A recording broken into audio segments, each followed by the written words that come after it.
welcome to yet another video. My name is Tanika Dete. To those of you who just came in here for the first time, thank you very much for stepping by. Thank you very much for tuning in. And to those of you who have been coming in here, thank you very much for sticking with me on this journey. So to those of you who come in here for the first time, this is a channel where we speak all things wellness, healing and wholeness. So we are in a theme series of loss and grief. So today I'm here to speak about grieving divorce or grieving the ending of a marriage. So I have 6 stages or steps that will help us to navigate the grieving process of this loss. So I'm gonna read from my notes all the 6 stages, and then I'm gonna come back and deal with each stage separately or individually. So the first one says, accept the new norm and allow yourself to go through the emotions. The second one says, grieve the marriage. The third one says, grieve the dreams. The fourth one says, prioritize emotional and physical self-care. The fifth one says, create a new sense of identity. The last one, which is the 6th one, says, forgive yourself, your partner, and let go of the past. So let's go back to the first one, realities, that says, accept the new norm and allow yourself to go through the emotions. Acknowledge that your marriage has ended. Process that reality and journal your thoughts and feelings. So on this stage, realities, we are taught that we need to acknowledge what we are going through. We need to accept, this is my situation, this is what I'm going through, this is painful, this is hurting, I didn't call for this to happen, I don't have control over it, and I'm just here to accept that this is my reality, this is what is happening in my life right now. And also it is important, realities, to journal our thoughts and our feelings. Have a journal where you write how you are feeling on each and every day, because emotions fluctuate.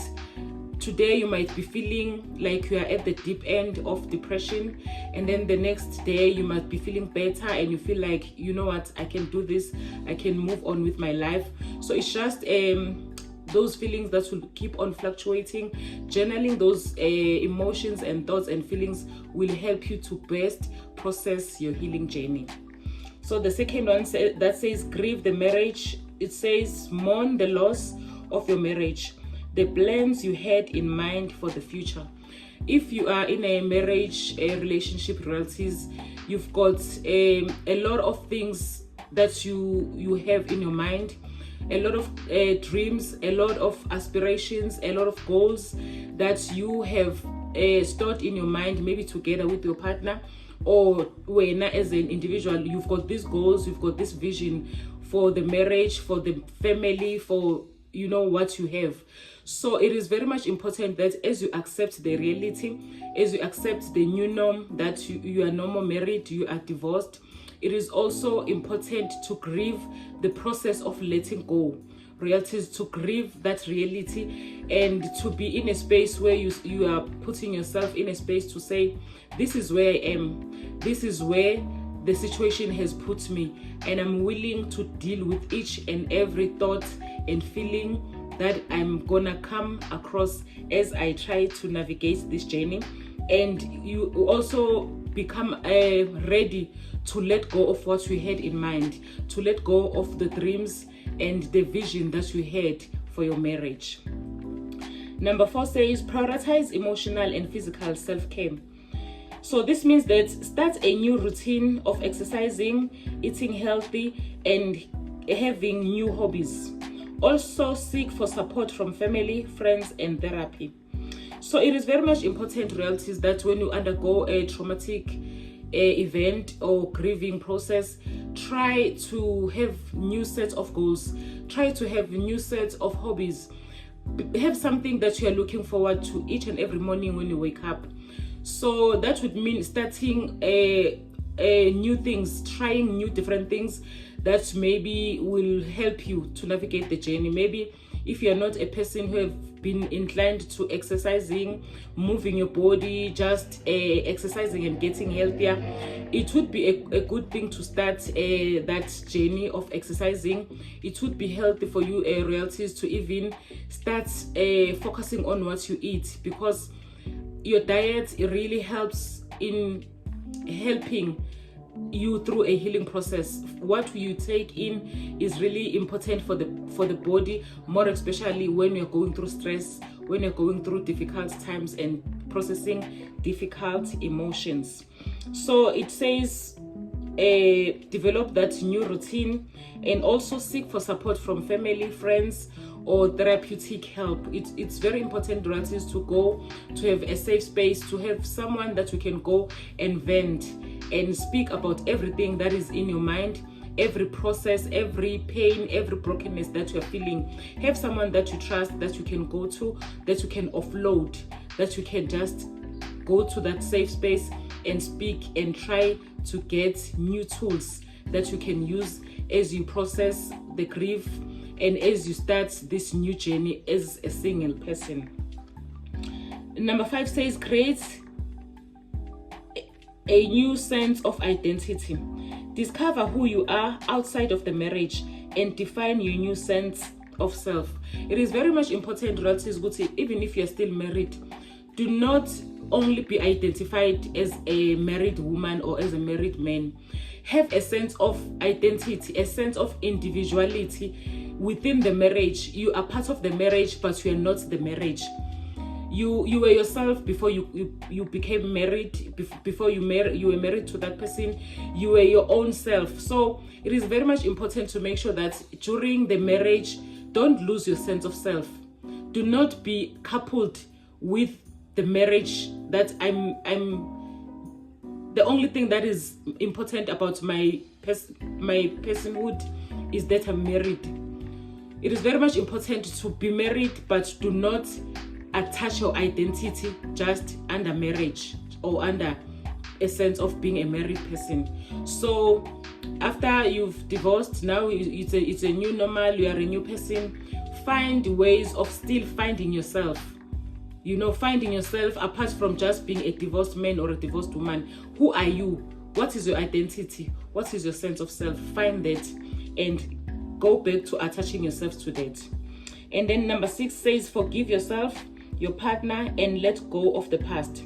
Let go of shame, regrets, and release any anger and resentment towards your partner through prayer and constant communication with God, seeking answers and direction from God.